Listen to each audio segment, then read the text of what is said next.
Саламатсыздар ма балалар? Бүгінгі біздің тақырыбымыз екі айнымалысы бар сызықтық емес теңдеулер және олардың жүйелері. Балалар, сендер теңдеулер және теңдеулер жүйелерімен 5-ші сыныптан бастап таныс болғансыңдар. Яғни 5-ші сыныпта мәтін есептерді пайдаланып теңдеу құрып үйренсеңдер, 6-ші сыныпта мәтін есептерге теңдеулер жүйесін құрып үйрендіңдер. Ал теңдеулер жүйесі дегеніміз ол екі теңдеу немесе одан көп теңдеулерден тұратынын тағы да білесіңдер. Олай болатын болса, сол білімдерімді пайдалана отырып, бүгін біз сабағымызға кірісейік. Бүгінгі сабағымыздың мақсаты мәтін есептерді теңдеулер жүйесінің көмегімен шешу. Бағалау критерийлері мәтін есептерді шешудің алгоритмін біледі, есептің математикалық моделін құрады, екі айнымалысы бар теңдеулер жүйесін құра алады, екі айнымалысы бар теңдеулер жүйесін шешу тәсілін біледі, екі айнымалысы бар теңдеулер жүйесін шеше алады. Енді балалар, біз математикалық модель дегенімізді тағы да білесіңдер. Ол яғни есептің, жаңағы мәтін есепті оқып, оның шартымен таныса отырып, ондағы белгісіздерді айнымалы арқылы белгілеу болатын. Одан кейін барып теңдеулер немесе теңдеулер жүйесін құрамыздағы оның тәсілдерін қарастырамыз. 6-шы сыныпта сендер теңдеулер жүйесін құрып, оны 3 тәсілмен шешуді қарастырған болатынсыңдар. Енді өткен білімге тоқталып кетейік. Мына берілген түрдегі жүйенің неше шешімі болуы мүмкін? Ойлануға уақыт берейін.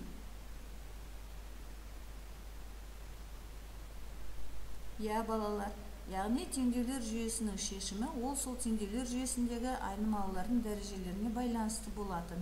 Яғни бізде берілген екінші дәрежелі теңдеулер жүйесі болғандықтан, бұл теңдеулер жүйесінің екі шешімі, бір шешімі немесе мүлдем шешімі болмауы мүмкін. Мынандай тапсырманы қарастырайық. Б және С жағалауларынан төмен, өзен бойымен сәйкесінше 30 км және 45 км қашықтықта А жағалауы орналасқан. Моторлы қайық А жағалауынан шығып, С жағалауына дейін жетеді және бірден артқа айналып В жағалауына келеді. Барлық жолға 7 сағат жұмсайды. Қайықтың меншікті жылдамдығы мен өзен ағысының жылдамдығын есептеңіздер.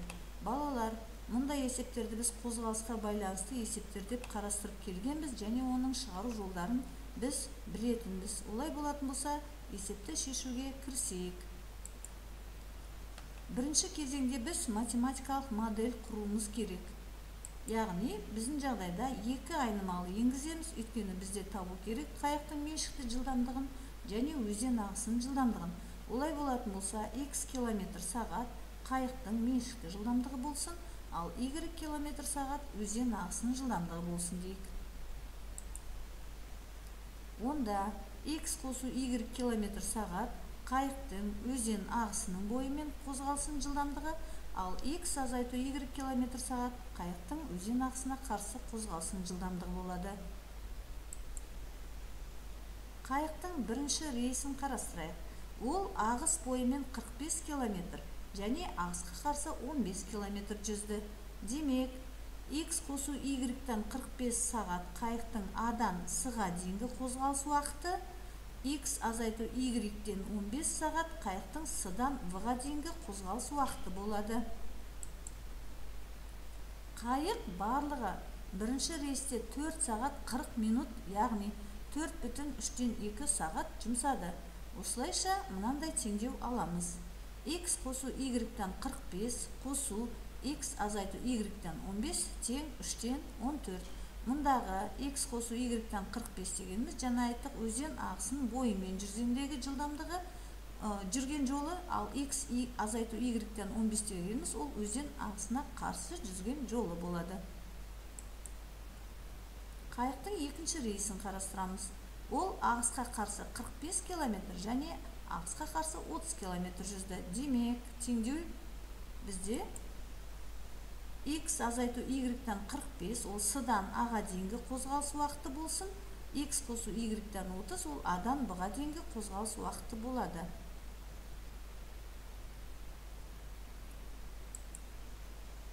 Және екінші рейсте барлығы 7 сағат жұмсады. Осылайша біз мынандай теңдеуді аламыз. X азайту y-тан 45 қосу x қосу y-тан 30 тең 7. Есептің математикалық моделін құра отырып, мынандай түрдегі екі айнымасы бар теңдеулердің жүйесін аламыз. Яғни жаңағы екі теңдеуді біріктіріп жүйе аламыз. X қосу y-тен 45 қосылған x азайту y-тен 15 тең 3-тен 14. X азайту y-тен 45 қосу x қосу y-тен 30 тең 7. Екінші кезең құрылған модельмен жұмыс жасау. Яғни теңдеулер жүйесін шешу үшін біз жаңа айнымалы енгізу әдісін қолданамыз. X қосу y-тен 15-ті a деп белгілеп аламыз, ал x азайту y-тен 15-ті b деп белгілеп алайық. Сонда бізде жаңа айнымалысы бар мынандай теңдеулер жүйесі алынады. X қосу y тең 15, x азайту y тең 9. Бұл теңдеулер жүйесін біз қосу тәсілімен шығаратын болсақ, онда x 12-ге, ал y 3-ке тең екенін аламыз. Үшінші кезең тапсырма бойынша сұрақтарға жауап берейік. Есептің шарты бойынша қайықтың меншікті жылдамдығы мен өзен ағысының жылдамдығын анықтауды талап етіп тұр. Бірінші жылдамдық біз x деп белгілеп алдық және x-тің 12-ге тең екенін анықтадық. Демек, қайықтың меншікті жылдамдығы 12 км/сағат болады. Ал өзен ағысының жылдамдығын y деп белгілеп алғандықтан, оның мәні y 3-ке тең екенін анықтап алған болатынбыз. Олай болатын болса, өзен ағысының жылдамдығы 3 км/сағат. Олай болатын болса, бізде есептің шарты бойынша екі айнымалыны табу керек болатын. Ол бізде қайықтың өзінің меншікті жылдамдығы және өзен ағысының жылдамдығы болатын. Онда есептің жауабы қайықтың меншікті жылдамдығы 12 км/сағатқа тең, ал өзен ағысының жылдамдығы 3 км/сағатқа тең болады екен. Олай болса, балалар, біз сабағымызды қорытындылайық. Мәтін есепті шешудің алгоритмі. Яғни, бірінші есептің шартына талдау жасаймыз, екінші айнымалыларды енгіземіз, үшінші екі жағдаятты қарастырдық. Ол кейбір есептерде біреуде болуы мүмкін. Төртінші есептің шарты мен белгісіз арасындағы тәуелділікті орнатамыз. Бесінші теңдеу құрамыз. Біз жаңа жеке-жеке теңдеулер құрғанбыз. Одан кейін барып, екеуін біріктіріп теңдеулер жүйесін алдық. Сол теңдеулер жүйесін шешіп, жауапты негіздедік.